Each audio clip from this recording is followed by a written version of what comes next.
Bonjour à tous, bienvenue sur ce deuxième épisode de Gamba Solite, le podcast qui explore les passions de Gambard. Et aujourd'hui, nous recevons Rémi Guézelan de la 4F1. Tout d'abord, Rémi, comment ça va?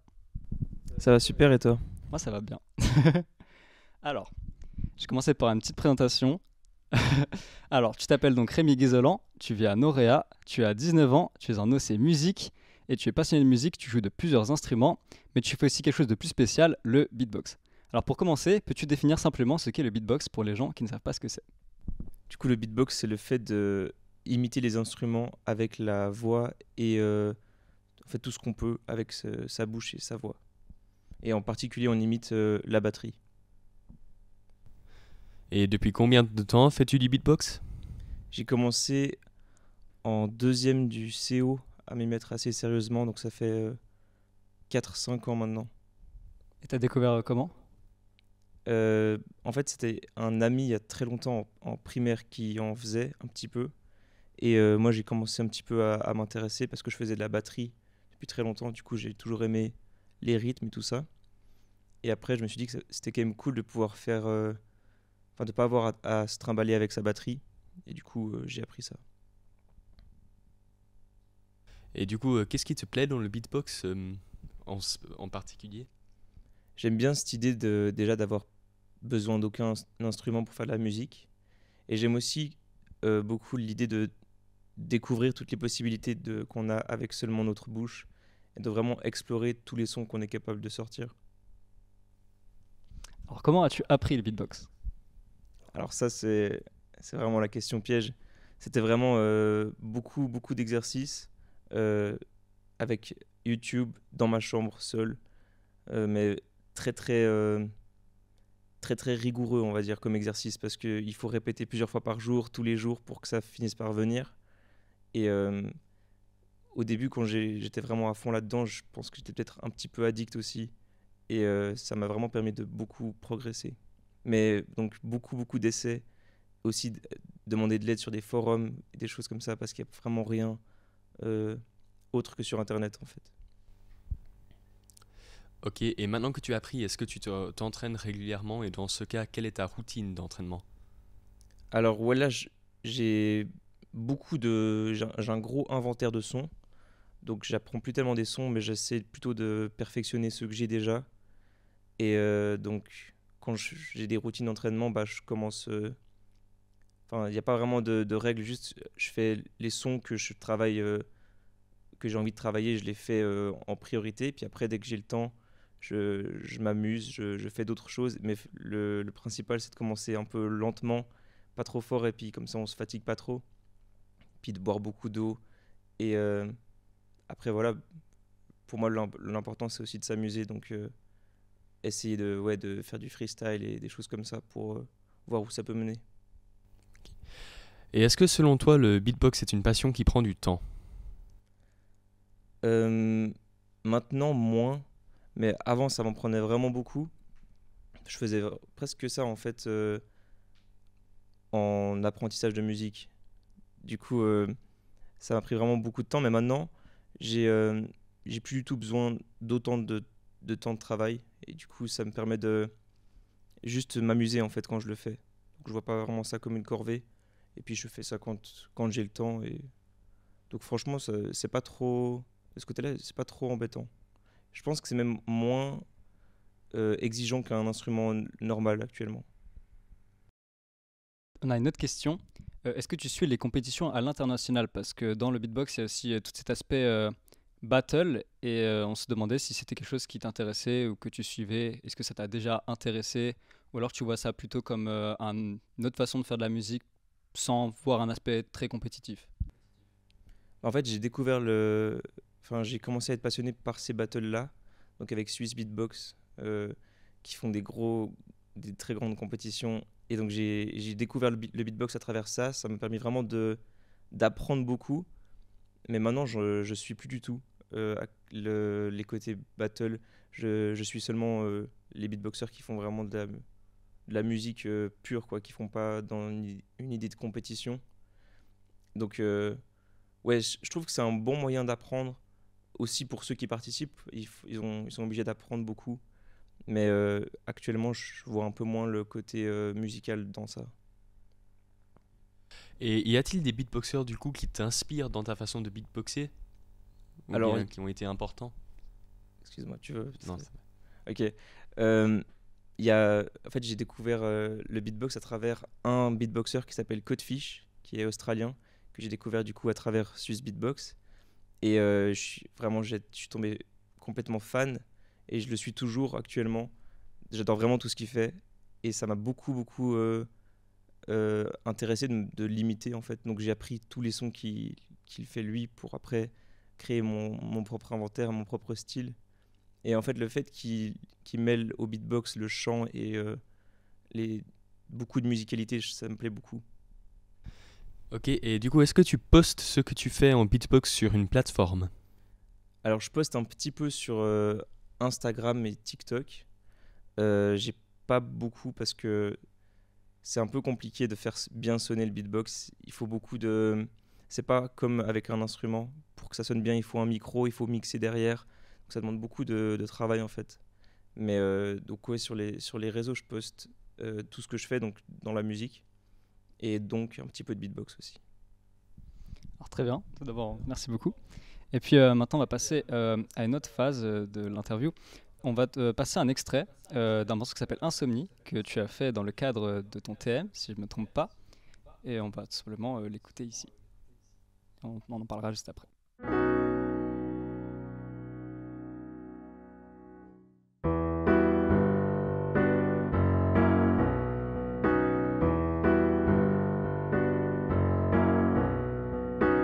Quand d'une simple pensée, je revois tout mon passé. Je me dis que j'étais bête et me creuse encore la tête. Je rechante chaque parole et me dis qu'elles étaient folles. Mais le pire reste à venir, je veux seulement m'endormir.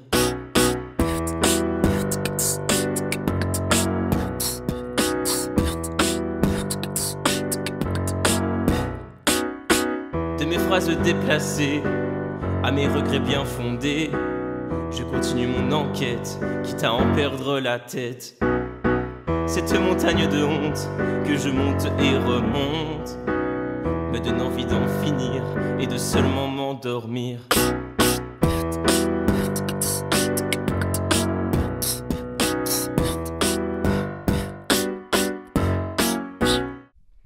Alors du coup, on a une question liée à ça. Tout d'abord, quelle était l'idée derrière cette musique? Cette musique, c'est assez particulier dans la façon dont je l'ai composée, parce que j'ai d'abord écrit le texte quand j'arrivais pas à dormir, du coup, ça s'entend assez bien. Et donc j'avais seulement le texte, pas du tout de musique, et j'arrivais pas à trouver un refrain à cette musique-là. Donc voilà, j'ai continué à essayer de la finir, j'ai trouvé un accompagnement au piano qui était assez cool dessus, mais toujours pas de refrain.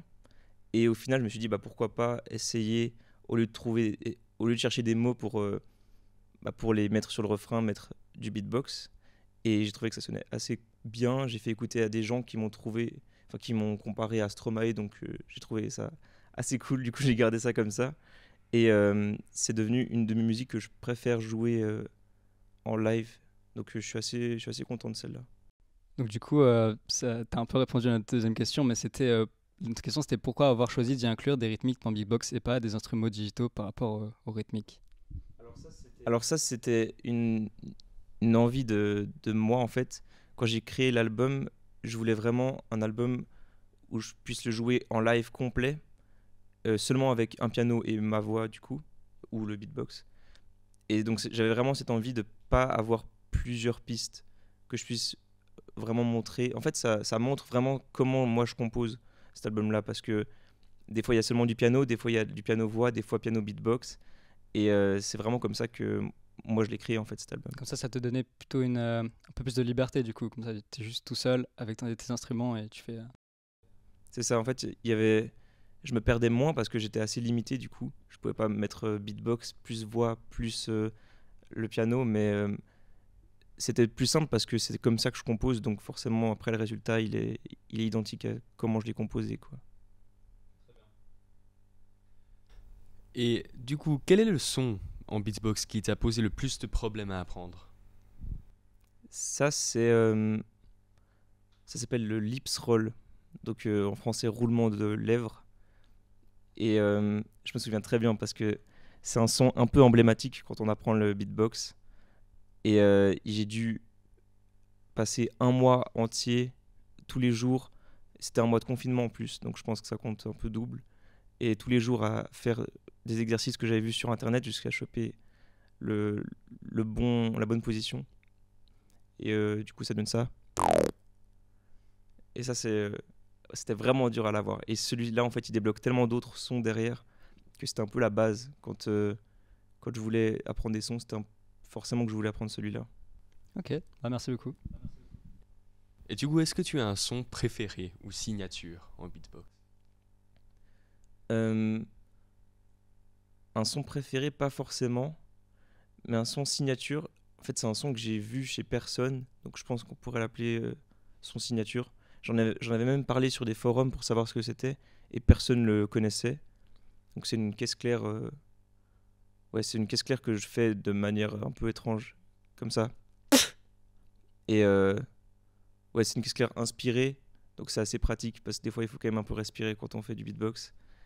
Donc moi j'utilise beaucoup. Et aussi au micro ça sonne très bien. Donc ouais. Mais personne ne le connaît en fait ce son-là. Trop bien.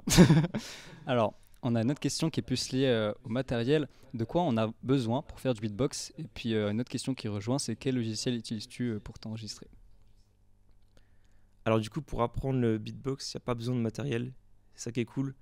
Il faudra juste ouais, je pense internet c'est quand même un peu important mais tout le monde a un peu ça. Donc le plus important je dirais c'est quand même une bouteille d'eau parce qu'on va vite s'assécher sinon. Et puis peut-être aussi ouais, de quoi se prendre soin un peu de ses lèvres parce que ça force beaucoup dessus. Mais donc tu peux le faire ça a cappella donc il n'y a pas besoin de matériel particulier. Après pour tout ce qui est logiciel, donc moi j'utilise le logiciel qu'on a à la maison parce que mon père est aussi musicien qui s'appelle Cubase. Donc c'est un logiciel de traitement de son assez connu qui est sur Windows du coup. Mais j'utilise aussi des fois Logic Pro sur Mac.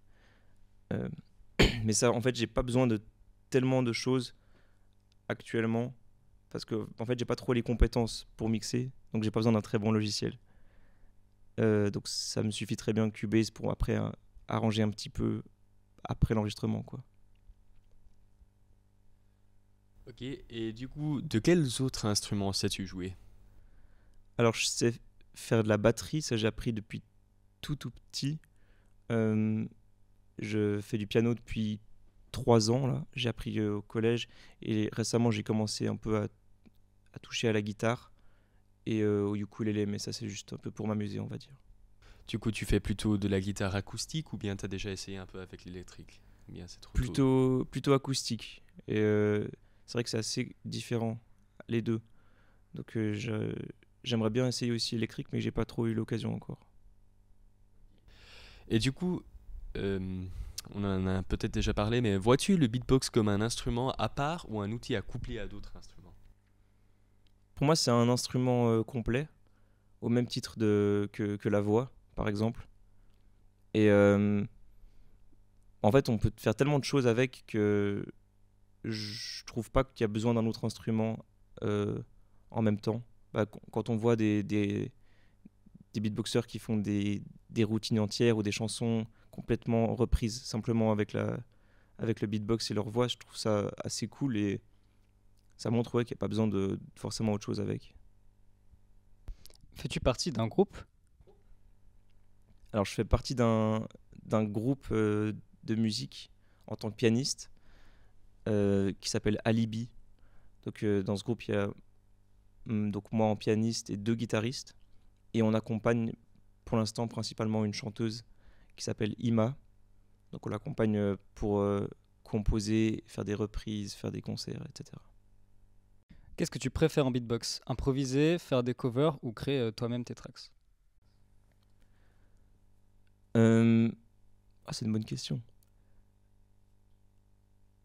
Je crée pas souvent mes propres tracks au beatbox parce que c'est assez compliqué de faire des routines complètes. En fait, j'ai déjà fait l'exercice et tout, Mais c'est vrai que c'est super dur en fait de créer complètement simplement au beatbox. Donc si j'ai envie de faire une routine au beatbox, je vais plutôt la composer sans le beatbox, après l'adapter moi-même. Et par contre, le freestyle, ça j'adore faire. C'est vraiment trop. C'est là où je trouve. C'est là que le beatbox prend tout son sens en fait. Parce que tu es tellement libre et tu n'as aucune contrainte. Et c'est vraiment un sentiment très très cool parce que quand on est à un instrument et qu'on freestyle, on est forcément limité par l'instrument. Et là, en fait, on a tellement plus de possibilités. Ok. Alors, si ça te dérange pas, est-ce qu'on pourrait avoir un freestyle? On peut. Euh,